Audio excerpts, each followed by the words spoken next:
الدين محمد وآله وأصحابه ومن تبعهم بإحسان إلى يوم الدين. أما بعد، أعوذ بالله من الشيطان الرجيم. وقال ربكم ادعوني أستجب لكم إن الذين يستكبرون عن عبادتي سيدخلون جهنم داخرين. وقال النبي صلى الله عليه وسلم الدعاء هو العبادة.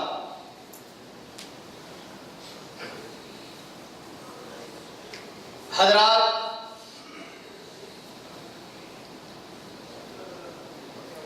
اللہ رب العزت نے انسان کو اپنی عبادت کے لیے پیدا کیا ہے.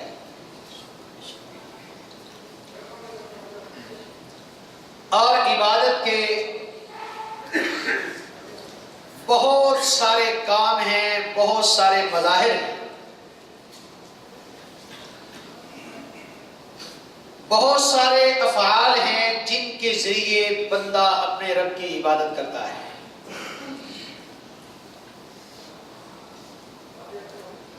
اور ہر عمل، عبادت والا ہر کام، اس کی اپنی تاثیر ہے، اس کی اپنی کشش ہے. ہر عمل کا اپنا حسن ہے، ہر کام کی اپنی خوبصورتی ہے. آپ دیکھیے کہ لوگ، مکہ اتنا دور ہے، وہاں پر بھاگ بھاگ کے جاتے ہیں، پیسہ لگا کے جاتے ہیں، کام چھوڑ کے جاتے ہیں، سیدھے راستوں سے بھی جاتے ہیں، چور راستوں سے بھی جاتے ہیں، اور دروازے کے پاس مسجد ہوتی ہے وہاں جانے کے لیے تیار نہیں ہوتے. حج کی اپنی کشش ہے، نماز کا اپنا روب ہے، اس کا اپنا دبدبہ ہے. چھوٹے بچے 15 16 گھنٹے کا روزہ رکھنے کے لیے تیار ہوتے ہیں. ماں باپ صبح نہ اٹھائیں تو جھگڑتے ہیں. ہر بندہ روزہ رکھنے کی کوشش کرتا ہے، لیکن کروڑ پتی ہو کر بھی 2.5% زکوٰۃ دینے کے لیے تیار نہیں ہوتا. ہر عبادت کی اپنی کشش، اس کو کرنے کا اپنا لطف، اپنی خوبصورتی، اپنی تاثیر. آج میں جس عبادت کا تذکرہ آپ بھائیوں کے سامنے کرنا چاہتا ہوں، وہ عبادت وہ ہے جو تمام عبادتوں کی سردار عبادت، تمام عبادتوں کا مغز ہے، تمام عبادتوں کا خلاصہ ہے. اور وہ عبادت یہ ہے کہ انسان ہاتھ اٹھا کر اپنی کوئی مشکل، اپنی کوئی پریشانی، اپنی کوئی خواہش، اپنی کوئی حاجت اپنے رب کے سامنے پیش کرے. یہ عبادت اللہ کو ساری عبادتوں سے زیادہ محبوب عبادت ہے۔ نبی مکرم حضرت محمد رسول اللہ صلی اللہ علیہ وسلم نے فرمایا کہ اللہ کو عبادت دعا سے بڑھ کر کوئی عبادت عزیز نہیں ہے۔ دعا سے عبادت کی بہت ساری شکلیں، بہت سارے افعال، ان میں ایک دعا کی اپنی تاثیر، اپنی خوبصورتی، لیکن یہ خوبصورتی، یہ لذت ملتی صرف اس کو ہے جو شخص اپنے دل میں توحید کی زمین کو شاداب رکھتا ہے۔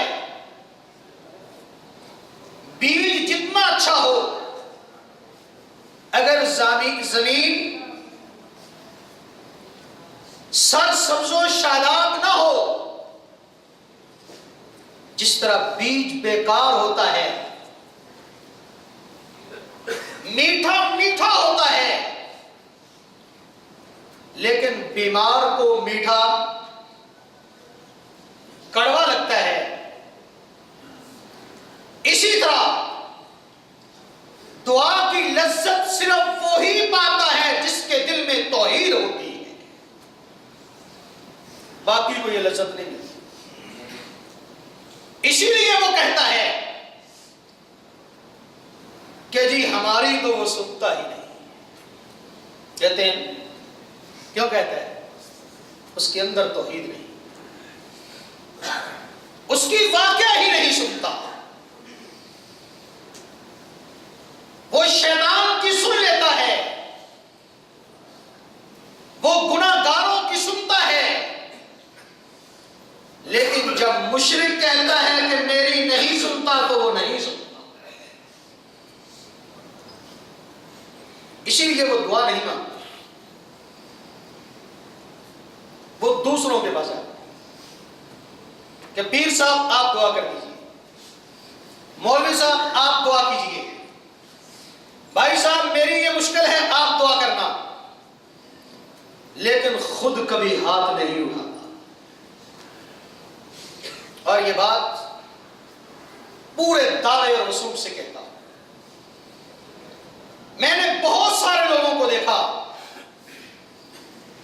جو مشکل میں پڑے ہوئے، جیلیں کاٹی، کوئی اقامے کی مشکل میں، کوئی کفیل کی مشکل میں، کوئی قانون کی زد میں، پریشان رو رہے ہیں، شکوے اور شکایتیں کرتے ہیں۔ میں نے پوچھا بھائی صاحب کبھی دعا کی؟ کہتا دعا تو بہت کرتا ہوں۔ میں نے کہا دعا وہ نہیں ہوتی جو ہم نماز کے بعد ہاتھ اٹھاتے ہیں اور ہاتھ ایسے پھیر کے چل دیتے ہیں، دعا یہ نہیں، دعا یہ نہیں، یہ دعا عبادت نہیں، یہ دعا سے مذاق ہے۔ نماز کی کیا صورتحال ہے؟ تم جیل میں رہ کے آئے ہو، اقامے کی مشکل ہے، کفیل کی مشکل ہے، قانون میں پھنس گئے ہو، نماز کی کیا صورتحال ہے؟ کہتا بس پڑھ لیتا ہوں، جو مل جائے، پابندی نہیں۔ ہماری حالت یہ ہے، ہمارا عقیدہ اتنا کمزور ہو گیا، توحید سے ہم اتنے دور ہو گئے کہ رب سے ہمارا تعلق اتنا کٹ گیا کہ ہم اس کے سامنے ہاتھ بھی نہیں اٹھاتے۔ اس سے بھی دور، جبکہ وہ ہے جو کہتا ہے صرف ایک مرتبہ ہاتھ اٹھاؤ، ایک مرتبہ، ایک دفعہ کہو، ایک لفظ بولو، میری طرف چل کے آؤ، میں دوڑ کے تمہاری طرف آتا ہوں۔ کوئی کہہ سکتا ہے میری ماں میری بات نہیں سنتی؟ مجھے ایک چھوٹا سا واقعہ یاد آیا۔ سرور کونین علیہ الصلوۃ والسلام کے دور میں ایک آدمی بیمار ہوا، بیماری بڑھتے بڑھتے موت کے قریب چلا گیا،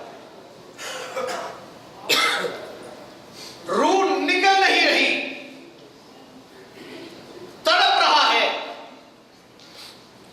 سرور کونین کو بلایا گیا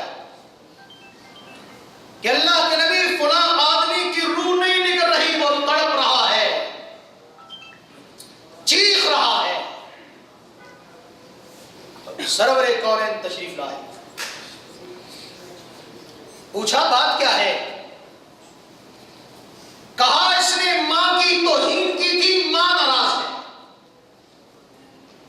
ماں کو بلایا گیا، اماں اپنے بیٹے کی حالت دیکھو کس طرح تڑپ رہا ہے، اسے معاف کر دو۔ معلوم نہیں اس بدبخت نے کتنی اپنی ماں کی گستاخی کی تھی۔ ماں نے کہا میں اس کو معاف نہیں کروں۔ فرمایا میرے صحابہ جاؤ لکڑیاں لے کے آؤ۔ حضور کیا کریں گے؟ کہا کسی طریقے سے اس کی روح تو نکالنی ہے، اس مشکل سے تو اس کو نکالنا ہے، اللہ کے نبی کیسے نکالیں گے؟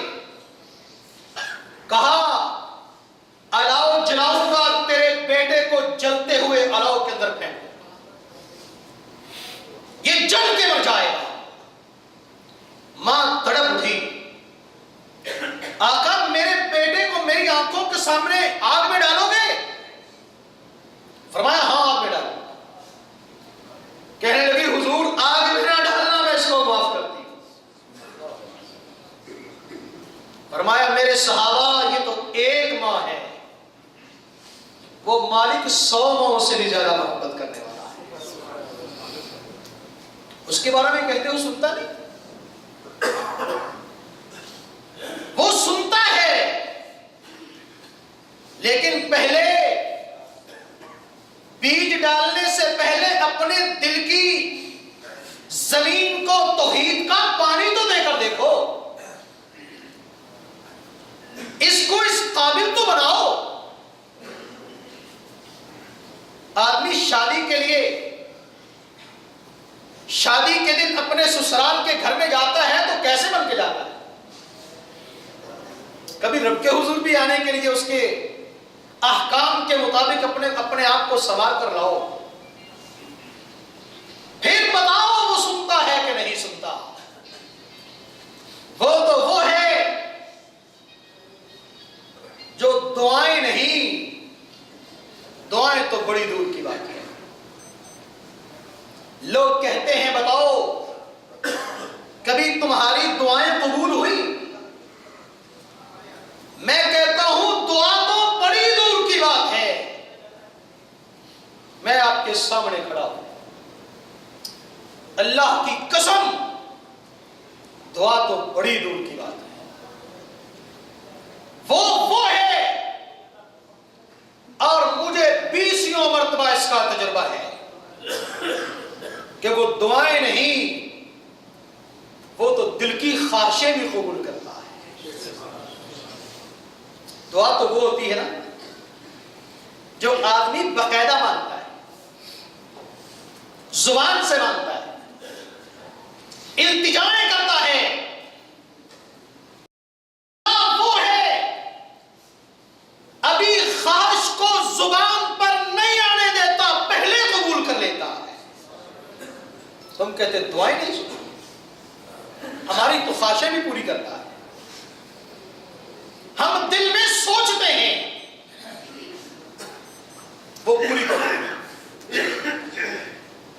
امام بخاری رحمت اللہ علیہ ایک وقت آیا، انہوں نے دعا مانگنی چھوڑ دی۔ کیوں؟ کہنے لگے مجھے ڈر ہے کہ میں جو کہتا ہوں پوری ہو جاتی ہے، کہیں ایسا نہ ہو میری ساری نیکیوں کا اجر مجھے دنیا میں ہی مل جائے۔ تم کہتے سو، فرمایا امن یجیب المضطر اذا دعاہ ویکشف السوء، اگر وہ نہیں سنتا تو پھر بتاؤ وہ کون ہے جو بے قراروں کی دعاؤں کو قبول کرتا ہے اور پریشان حالوں کی پریشانیوں کو دور کرتا ہے، وہ کون ہے؟ عزیزو، آج میرا موضوع دعا کی اہمیت اور فضیلت نہیں ہے۔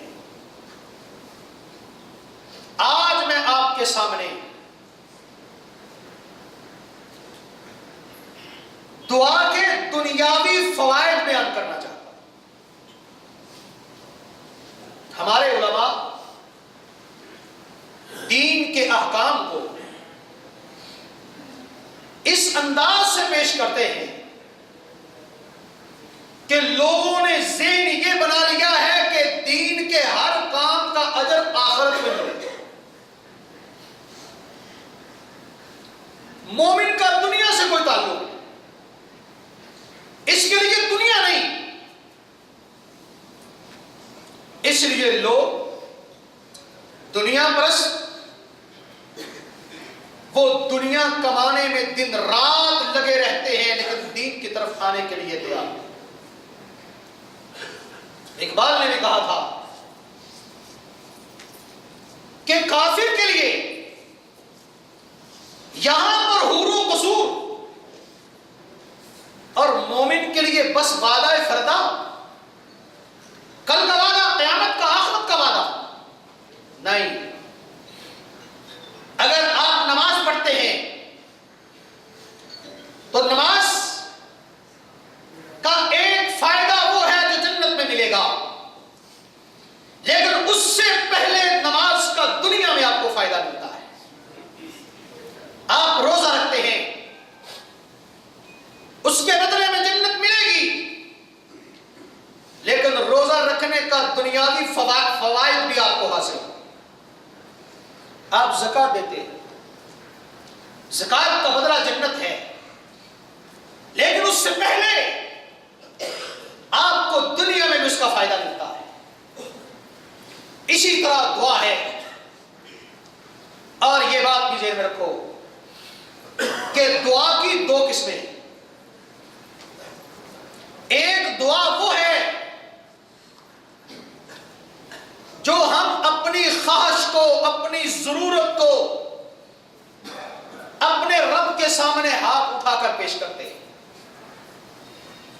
اپنی مشکل کو حل کرنے کے لیے اس کی دربار میں، اس کے دربار میں آواز دیتے ہیں۔ ایک دعا وہ ہے، اور ایک دعا وہ ہے جو نبی مکرم حضرت محمد رسول اللہ صلی اللہ علیہ وسلم نے مختلف اوقات کی دعائیں سکھائی۔ سونے سے پہلے یہ پڑھو، اٹھنے کے بعد یہ پڑھو، صبح یہ پڑھو، شام کو یہ پڑھو، نماز کے بعد یہ پڑھو، فلاں کام سے پہلے یہ پڑھو، جن کو ہم عرف عام میں اذکار کہتے ہیں۔ دعائیں ہماری عادت یہ بن گئی کہ ہم دعا مانگتے ہیں اس وقت جب کوئی اور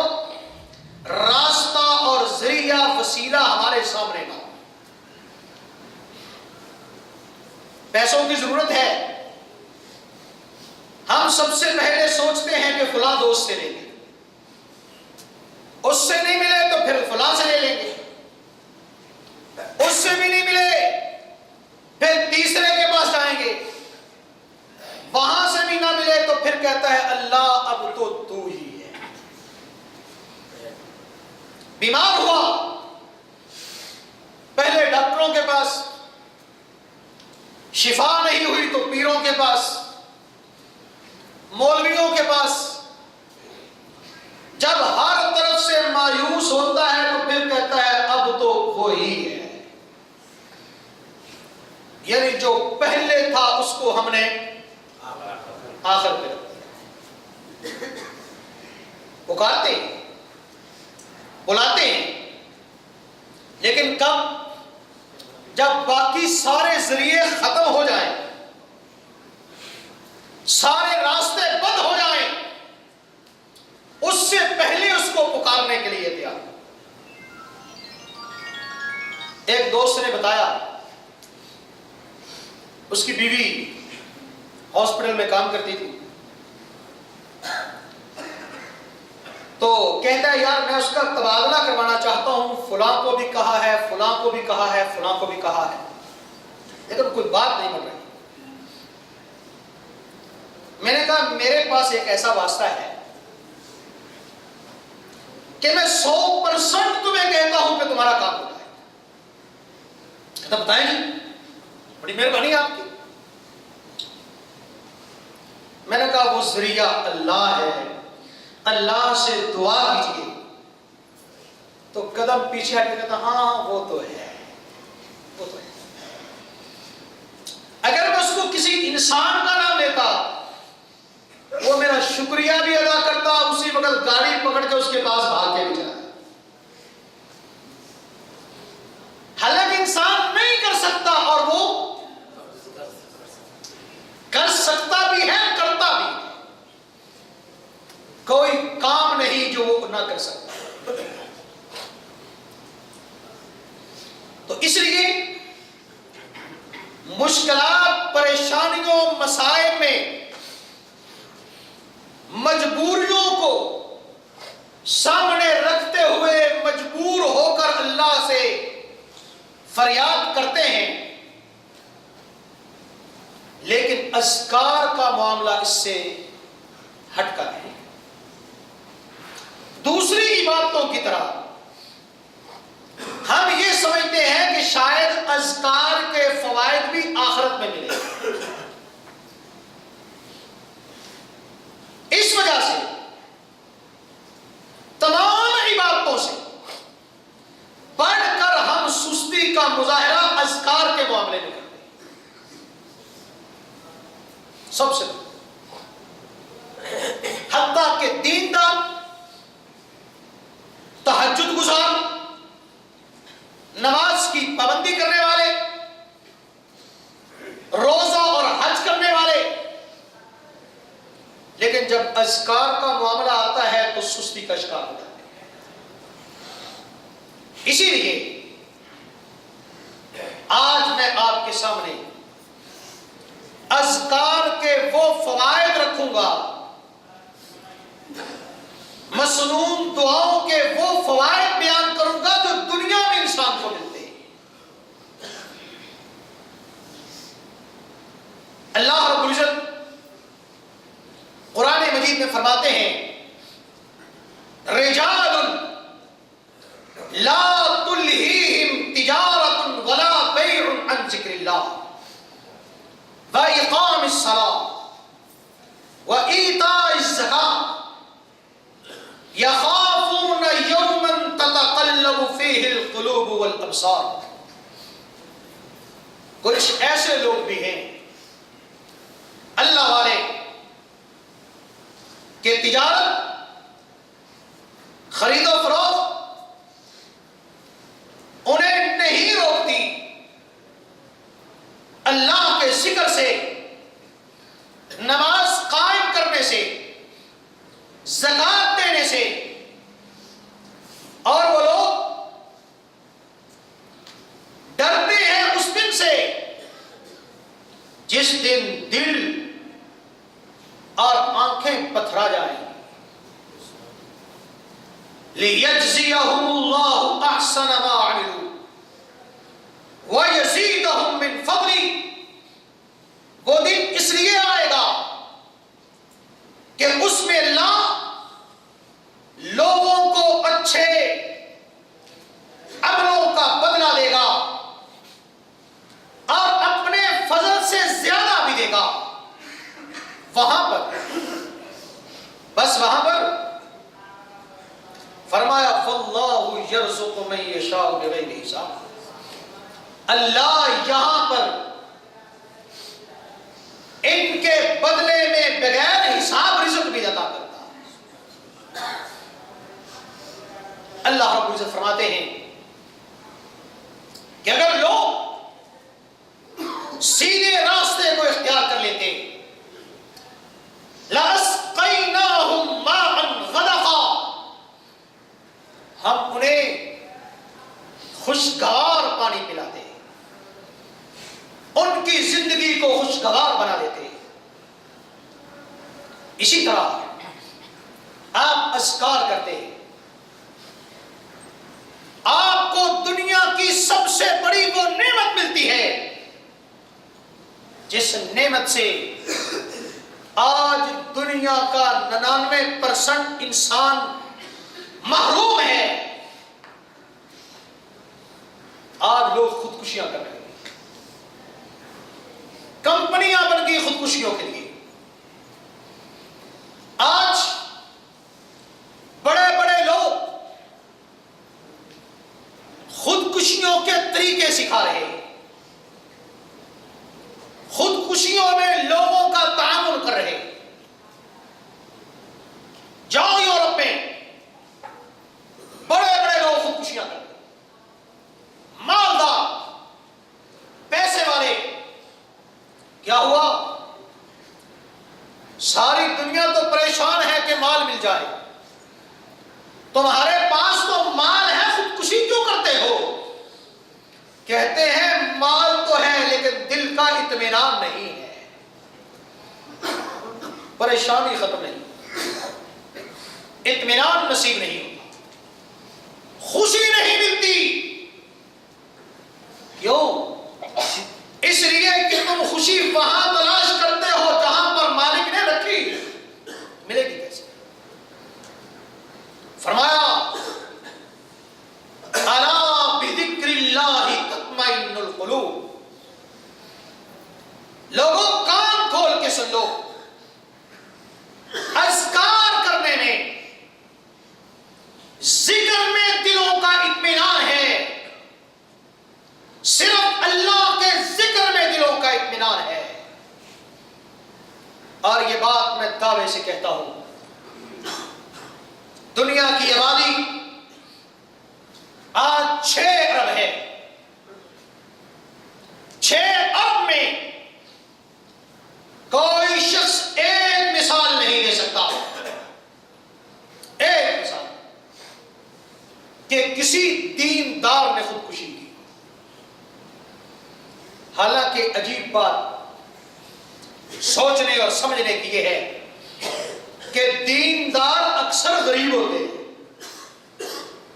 یقین نہیں آتا، کسی مسجد کے باہر کھڑے ہوتا، مسجد سے نکلنے والے لوگ آپ کو 99% غریب ملیں گے لیکن کوئی پریشان نہیں ہوگا، کوئی خودکشی کرنے کا آپ سے مشورہ نہیں لے گا. دنیا میں ایک مثال نہیں کسی دیندار نے خودکشی کی. اس لیے اللہ کا ذکر کریں.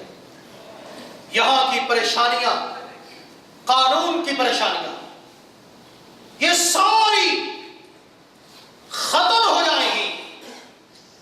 اللہ کی قسم اٹھا کے کہتا ہوں، آج تک مجھے جتنے لوگ پریشان ملے، قانون کے ہاتھوں سے، کفیل کے ہاتھوں سے، کسی کے ہاتھوں سے،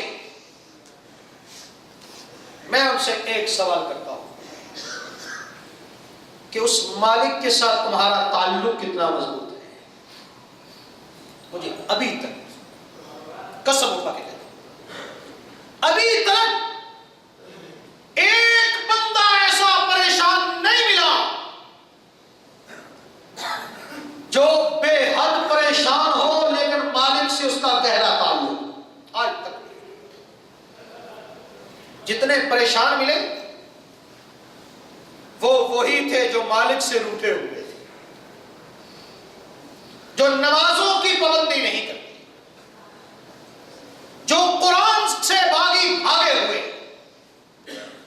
میں دعوے سے بات ہے، مجھے آج تک کوئی نہیں جس سے بھی پوچھا اس نے یہی کہا کہ نمازوں کی پابندی نہیں کرتا، اذکار کی پابندی نہیں کرتا،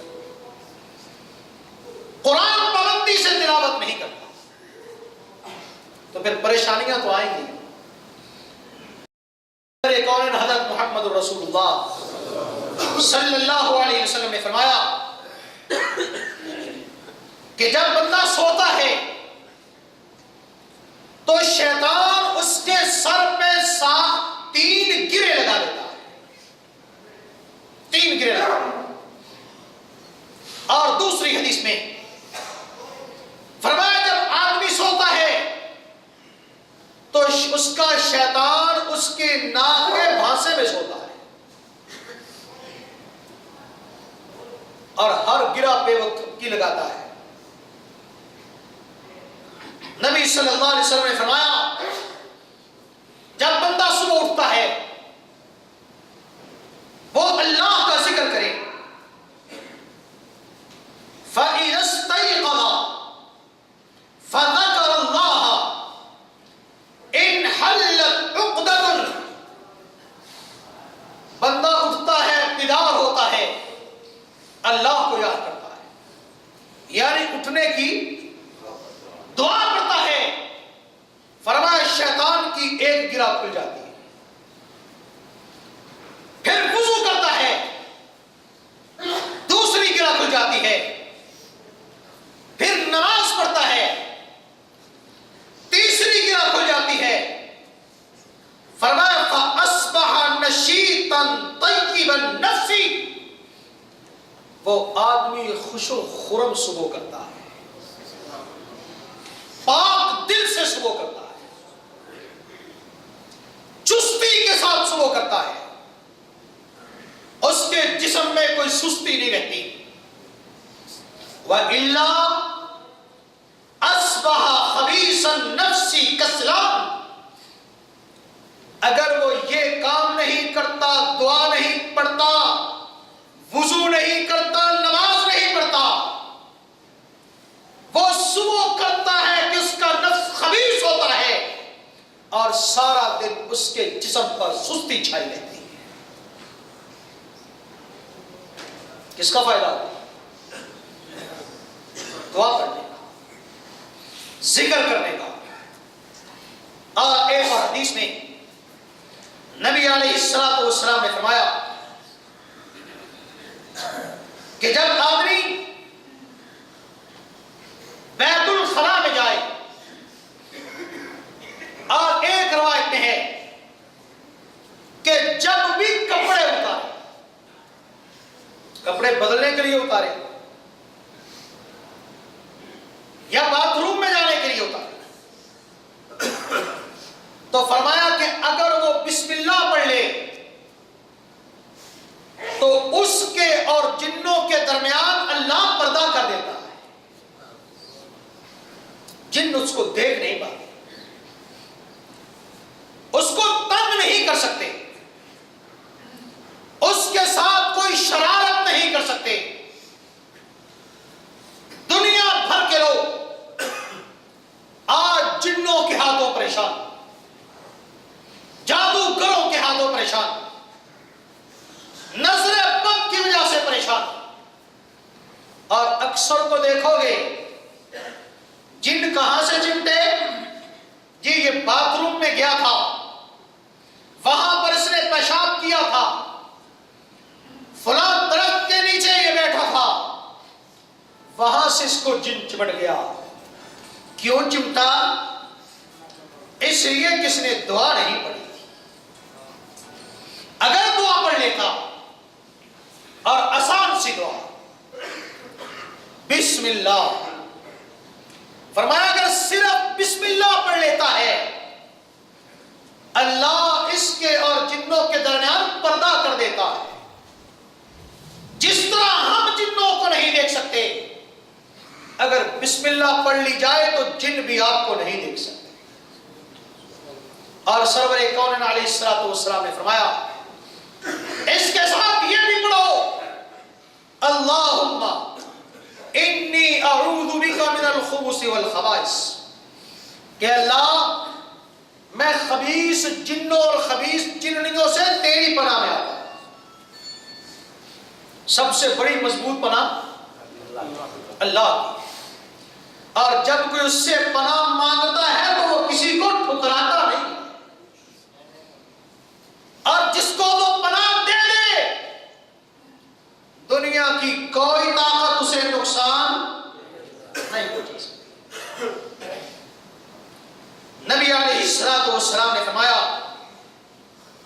جب آدمی اپنے گھر سے نکلتا ہے اور وہ یہ پڑھ لے بسم اللہ توکلت علی اللہ لا حول ولا قوت الا باللہ، تو شیطان اس کو کیا کہتا ہے کہ بس اب تو نے ہدایت بھی پا لی، اب تجھے اللہ کافی بھی ہو گیا اور تو شیطان سے محفوظ بھی ہو گیا. اور شیطان دوسرے شیطان سے کہتا ہے اب نکل اس گھر سے، اس گھر میں تیرے لیے اب کوئی ٹھکانہ نہیں. گھروں کو پاک شیطانوں سے، خناسوں سے، اللہ کے دشمنوں سے. اسی طرح رسول اللہ صلی اللہ علیہ وسلم نے فرمایا جب آدمی اپنی بیوی کے پاس آتا ہے تو اس وقت اگر یہ پڑھ لے بسم اللہ اللہم جنبنا الشیطان وجنب الشیطان ما رزقتنا، اللہ ہمیں بھی شیطان سے بچا، اور جو تو اولاد ہماری قسمت میں کرے اس کو بھی شیطان سے بچا. تو فرمایا اگر بچہ ہوگا اس پر شیطان کا داؤ کبھی نہیں چلے گا. اور پھر سرور کونین نے ایک مثال دی، فرمایا جو بچہ پیدا ہوتا ہے شیطان اس کو مارتا ہے، اس کو کچو کے لگاتا ہے جس سے وہ روتا ہے. لیکن ایک بچہ دنیا میں ایسا پیدا ہوا جس کو شیطان تکلیف نہیں دے سکا، وہ بچہ سیدہ مریم کا بیٹا عیسیٰ تھا علیہ الصلوۃ والسلام. ان کو نقصان کیوں نہیں دے سکا؟ اس لیے کہ مریم کی والدہ نے کہا تھا اللہ میں مریم کو بھی تیری پناہ میں دیتی ہوں، اس کی اولاد کو بھی تیری پناہ میں دیتی ہوں. کب کی ہوئی دعا، دعا کی تاثیر ختم نہیں ہوتی، دعا کی تاثیر ختم نہیں ہوتی.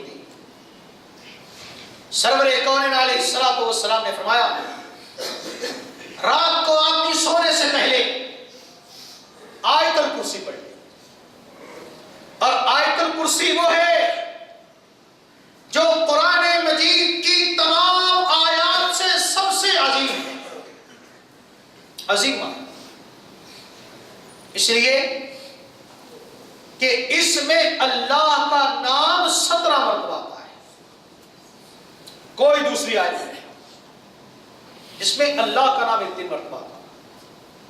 اور سب سے مقدس وہی ذات ہے جس میں اس کا نام آئے گا وہ چیز بھی مقدس ہو جائے. فرمایا اگر کوئی شخص سونے سے پہلے آیت الکرسی پڑھ لیتا ہے اللہ تمام شیاطین سے اس کی حفاظت فرماتا ہے. تمام شیاطین اور انسان بھی شیطان ہوتے ہیں. اور یہ بات قرآن مجید کا آخری سبق ہے.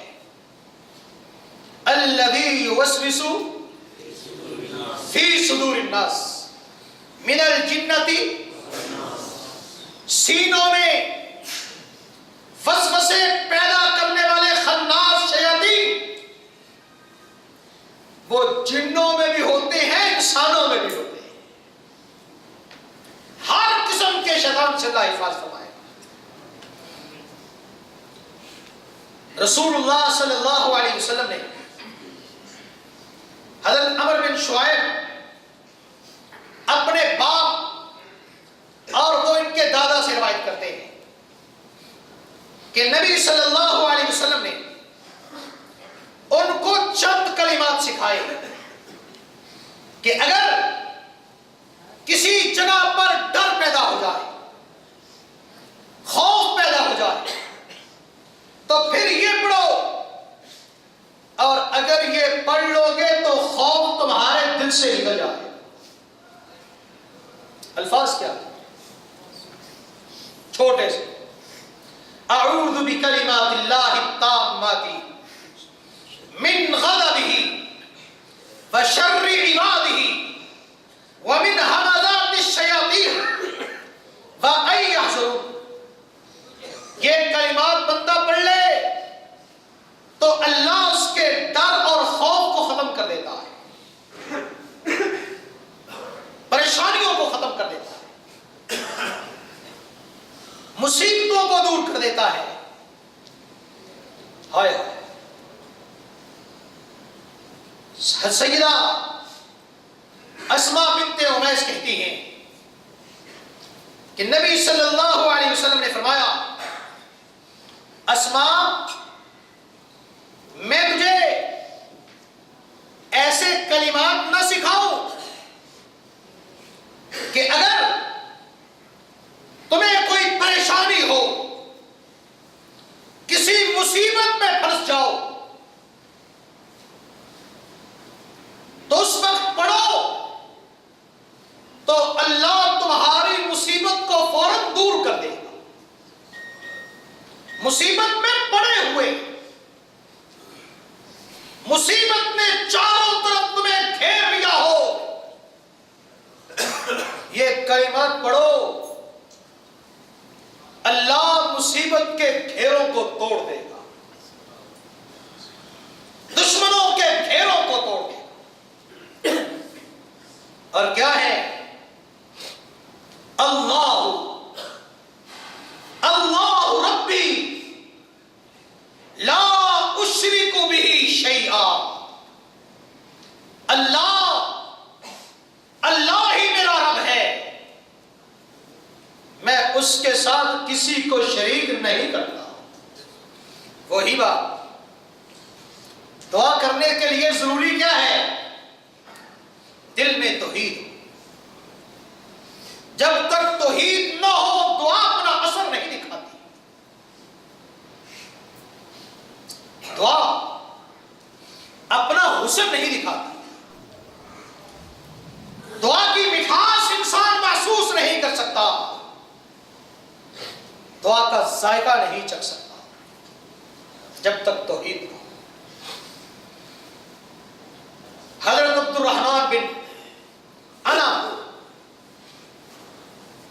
اپنے کچھ ساتھیوں کے ساتھ سمندر میں کشتی پہ سفر کرتے. ان دنوں مسلمانوں کی رومیوں سے جنگ چل رہی تھی. رومیوں کے فوجیوں کو پتہ چلا، روم کے فوجیوں کو علم ہوا کہ یہ کشتی میں مسلمان جا رہے ہیں. وہ حملہ آور ہوئے، سارے ساتھیوں کو گرفتار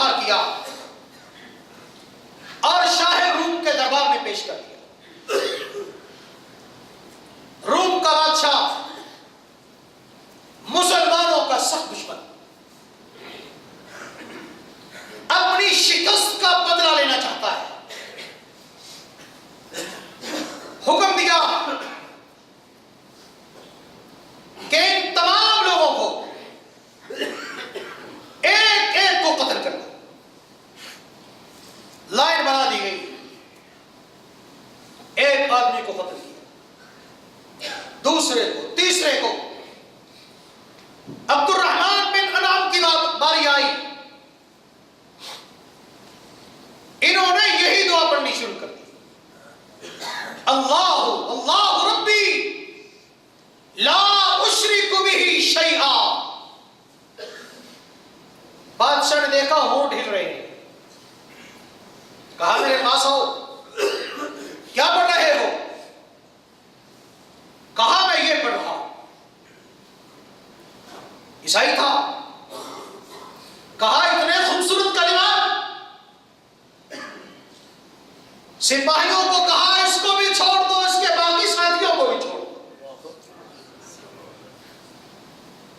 اسباب پر تو دیکھو, عقیدہ تو بناؤ.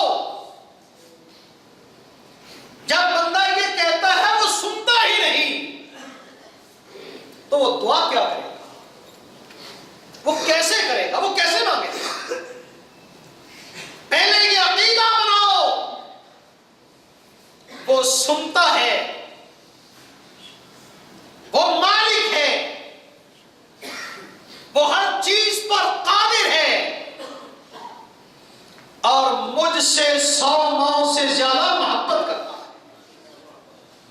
یہ عقیدہ بناؤ, پھر ہاتھ اٹھاؤ, پھر دیکھو وہ سنتا ہے یا نہیں سنتا. نبی صلی اللہ علیہ وسلم نے فرمایا, کانا اذا, حضرت ابو موسیٰ کہتے ہیں کہ نبی صلی اللہ علیہ وسلم کا عمل یہ تھا, کانا اذا خاف قوما قال اللهم انا نجعلك في نحورهم ونعوذ بك من شرورهم.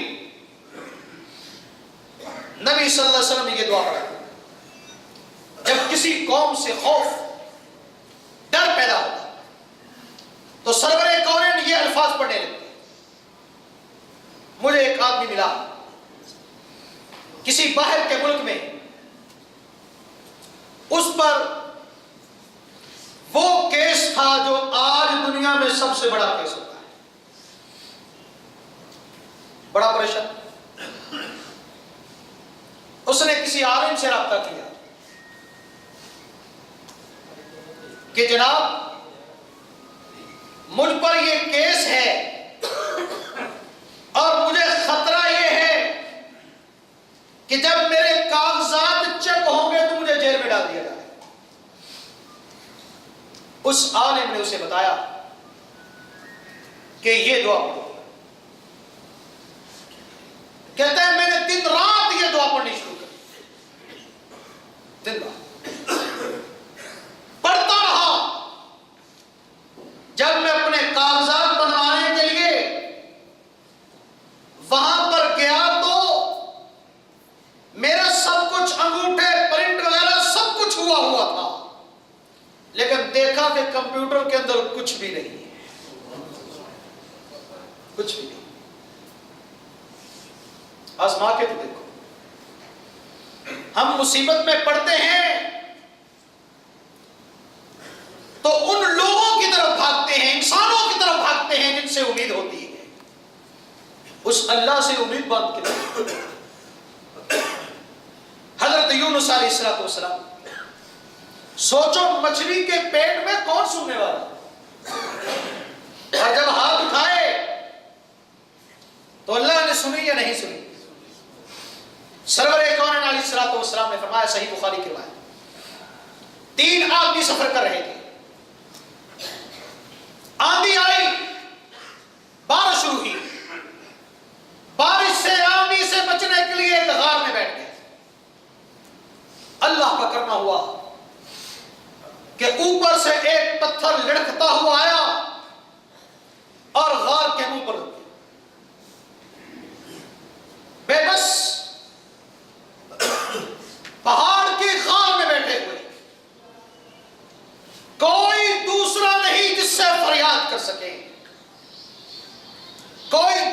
نہیں جو ان کی بات کو سن سکے. اللہ کے سامنے ہاتھ اٹھائے, اپنے نیک اعمال کا واسطہ دیا,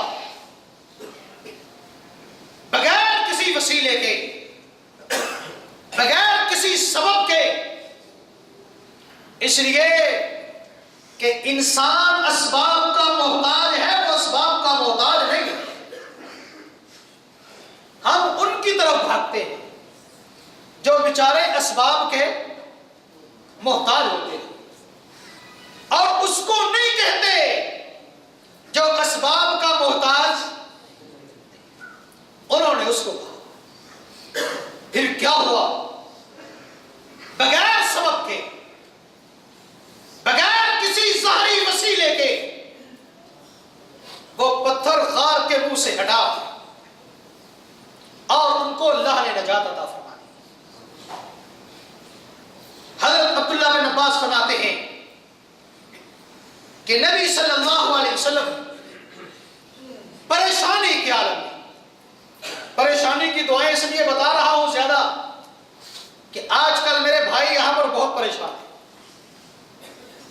ایک دعا یہ ہے, لا الہ الا اللہ العظیم الحلیم, لا الہ الا اللہ رب العرش العظیم, لا الہ الا اللہ. وہی توحید. توحید توحید نہ ہو تو دعا دعا نہیں ہے. لا الہ الا اللہ رب السماوات ورب الارض ورب العرش الکریم.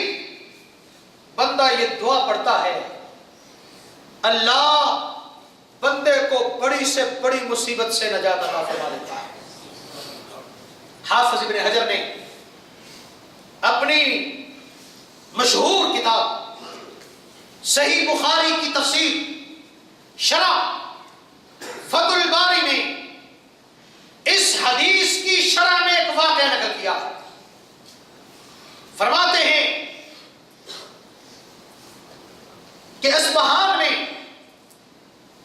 ایک بہت بڑے عالم تھے, ابو بکر بن علی, جو وہاں کے مفتی اعظم تھے. کوئی فتویٰ دیا, کوئی فیصلہ کیا جو بادشاہ وقت کو ناگوار گزرا. بادشاہ نے مفتی اعظم کو جیل میں ڈال دیا. ایک عالم ابو بکر رازی جو وہاں پر حضرت نعیم اصفہانی کے پاس پڑھ رہے تھے, محدث عالم, رات کو سوئے, لوگ سارے پریشان کہ مفتی اعظم ہے, علاقے کا بڑا عالم ہے, بادشاہ نے بے قصور جیل میں ڈال دیا. ابو بکر رازی کو رات خواب آئی, سرور کونین کی زیارت ہوئی. نبی مکرم نے فرمایا, جاؤ ابو بکر بن علی کو کہو کہ صحیح بخاری میں جو پریشانی کی فلان دعا ہے وہ پڑھے, اللہ اس کو نجات دے دے گا. کہتے ہیں میں صبح اٹھا, کسی طریقے سے ان تک پیغام پہنچایا, انہوں نے یہ دعا پڑھنی شروع کر دی. تھوڑی دیر گزری تھی, بادشاہ کو اپنی غلطی کا احساس ہوا, شیخ کو بلایا, معذرت بھی کی اور انہیں آزاد کر دیا. انس بن مالک رضی اللہ تعالی عنہ خادم رسول, جب حجاج گورنر بنا, دنیا کا ظالم ترین انسان, تو حضرت انس بن مالک اسے ناپسند کرتے تھے, اس کے خلاف باتیں بھی کرتے. حجاج کو پتہ چلا, آدمی آدمی کو بھیجا، حضرت انس بن مالک کو گرفتار کروایا، گرفتار کر کے حجاج کے دربار میں پیش ہوئے، پوچھا کیا بات ہے؟ کہنے لگا تم میرے خلاف باتیں کرتے ہو؟ کہا ہاں کرتا ہوں۔ کیوں؟ کہا تو اللہ کا بھی نافرمان ہے، نبی کا بھی نافرمان ہے۔ اس نے کہا تمہیں پتا ہے کہ میں تمہیں ابھی قتل کروا سکتا ہوں؟ ہائے انس بن مالک نے کیا جملہ کہا، جب تک توحید نہ ہو ایسا جملہ انسان کی زبان سے نہیں نکل سکتا۔ اور اللہ سے زیادہ کفیلوں سے ڈرنے والوں، سرخ اشارے کا احترام کرتے ہو، سرخ اشارے پر شرطا کھڑا ہو، گزرنے کی کسی میں جرت نہیں، لیکن مسجد میں اذان ہوتی ہے، مسجد کے دروازے سے آگے گزر جاتے ہو، کیسے توحید پیدا ہوگی؟ دعاؤں کے قابل کیسے بنو گے؟ حجاج نے کہا میں تمہیں قتل کروا سکتا ہوں۔ انس بن مالک نے کیا کہا؟ کہا حجاج اگر مجھے یقین آ جائے کہ میری موت زندگی تیرے ہاتھ میں ہے تو میں تیری پوجا نہ شروع کر دوں؟ تیرے ہاتھ میں؟ اور کہا سن، آج تو مجھے قتل نہیں کر سکتا۔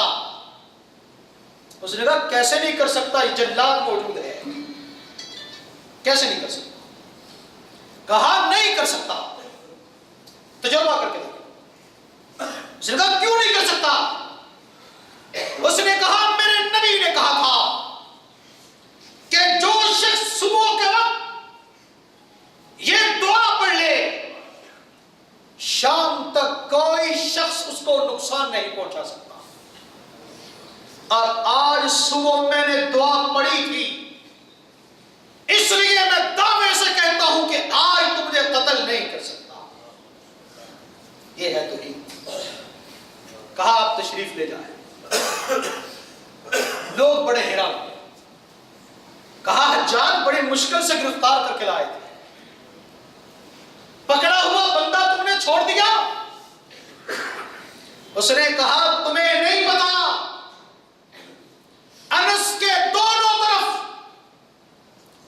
دو بڑے بڑے شیر مجھے نظر آ رہے تھے، اگر میں اس کو قتل کرنے کا حکم دیتا تو قتل سے پہلے وہ مجھے کھا جاتے۔